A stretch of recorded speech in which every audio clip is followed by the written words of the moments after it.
பிரியமானவர்களே, மறுபடியும் இந்த நாளில் உங்களை சந்திப்பது, உங்களை பார்ப்பது, உங்களோட பேசுவது எனக்கு ரொம்ப சந்தோஷம். நம்முடைய ஆண்டவர் வாக்குத்தத்தங்களின் தேவன். இன்னைக்கு உங்களுக்கு ஒரு வாக்கு கொடுக்கிறார்.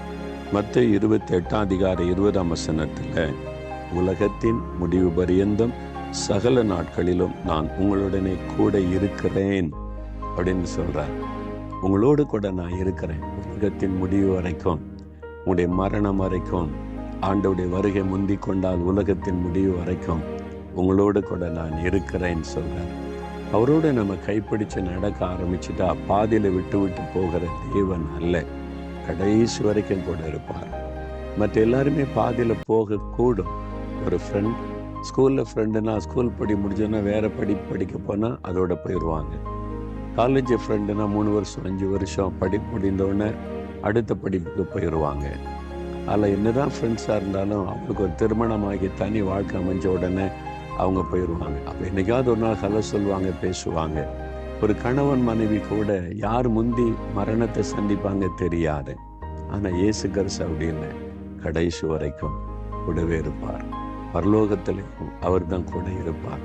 வாக்கு கொடுக்கிறார், உலகத்தின் முடிவு பறிந்த சகல நாட்களிலும் கூட இருக்கிறேன். ஆனால் யார் கூட இருப்பார் தெரியுமா? அவரோடு நடந்தால் மாத்திரம் போதாது. இந்த வாக்கு தத்துவம் யாருக்கு தெரியுமா? அவர் ஒரு வேலை கொடுக்குறாரு, அதை செய்கிறவங்களுக்கு. என்ன வேலை கொடுக்குறாரு?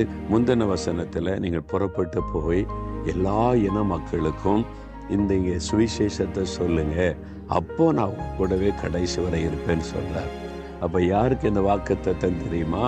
சும்மா இயேசுவோட நடக்கிறேன்னு சொல்லிட்டு எனக்கு அதை தாரு இதை தாருன்னு சுயநலமாக வாழ்ந்து கொண்டு இருக்கிறவங்களுக்கு அல்ல இந்த வாக்கு தத்துவம். இயேசு மற்றவங்களுக்கு சொல்லணும், எல்லா மக்களுக்கும் இந்த சுவிசேஷத்தை சொல்லுங்க, அப்போ அவங்க கூட உலகத்தின் முடிவு வரைன்னு கூட இருப்பேன். அதுதான் வாக்கு தத்துவம். அப்போ ஆண்டவர் கடைசி வரை உலகத்தின் முடிவு வரைக்கும் உங்க கூடவே இருக்கணுமானா அவர் சொன்னதை செய்யணும்ல. செய்கிறீங்களா? அப்போ உலகத்தின் முடிவு பரியந்தம் உங்க கூடவே இருப்பார். தகப்பனே, உங்களுடைய மகனாக மகளாக எல்லாருக்கும் நான் சொல்கிறேன், உங்களுடைய அன்பை சொல்கிறேன், உங்களுடைய வல்லமையை சொல்லுகிறேன். அவங்களும் ரட்சிக்கப்படணும், அவங்களும் என் கூட பரலோகத்துக்கு வரணும். அவங்கள நான் நேசித்து உண்மை குறித்து நான் சொல்கிறேன்ப்பா. எனக்கு கிருபை தாங்க, பலன் தாங்க, பயத்தை மாற்றுங்க, வெட்கத்தை மாற்றுங்க. உண்மை குறித்து சொல்ல எனக்கு உதவி செய்யுங்கப்பா. என்னை பயன்படுத்துங்க. இயேசுவின் நாமத்தில் ஜெபிக்கிறேன் பிதாவே, ஆமென்.